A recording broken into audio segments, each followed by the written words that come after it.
So over a week ago, I got some really hard news, and if you watched my last video, you know what I'm talking about. But this also brought up some thoughts I had of how can we support somebody who is going through a hard time. Sometimes when a friend, a family member, a spouse has something challenging happen in their life, we often respond because we are trying to be helpful. So remember, if anytime somebody responds in a way that you can find hurtful or isn't helpful, we have to remember sometimes people just don't know how to respond. Until I started going to school for my graduate in mental health counseling, I didn't know how to respond to everything as well. And sometimes I still don't know how to respond. So keep that in mind. So let's say somebody has had some really bad news. The first thing we want to do is be supportive. But what does that mean? Well, you don't want to have, it could be a worse situation. Let's say, using a personal example, I had someone say, it could be worse. Your baby could have cancer, or they could die when they're 5. Yes, that is true. It could be worse. But does that erase what I am feeling now? No. And for the most part, that is not helpful. So it's always best to try to just be supportive and show empathy in those situations and not use, it could be worse situations. Number 2, ask them how they're doing. How are you feeling? That's it. Let them tell you how they feel. Are they sad? Are they angry? Are they confused? Are they in denial? Those are all completely normal emotions. Listen, and again, don't try to provide feedback. Just say, I'm sorry to hear that, or okay, take your time. That is really the best way to go about it. You cannot fix how they feel in that moment. I promise you there's nothing you can say in that moment that's going to make it better. Just listen. By listening and being a comfort is the best thing you can do. 3, research information yourself. Let's say somebody in your family was diagnosed with cancer or even a mental illness. You can look up information yourself to research. That way you're not overwhelming that person with so many questions. Maybe even reach out to a medical professional as well, because Google can be scary and not everything is accurate. Find support groups. Studies consistently show individuals that have success are in support groups.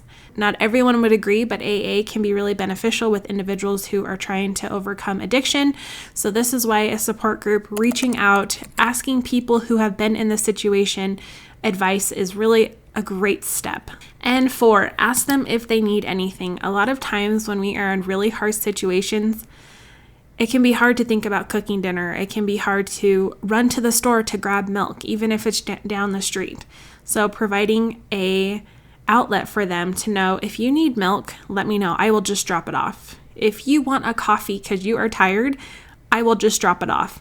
Letting them know you are there as a support if they need anything. And a lot of times it can be really hard for people to ask for help.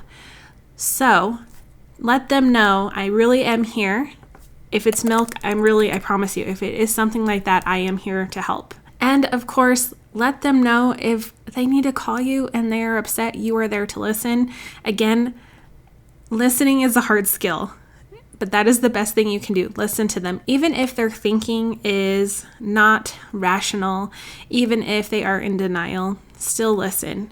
Again, you're not going to fix anything in that moment. I have had family members who do something over and over and over again, and I personally would try to fix it or say the right thing.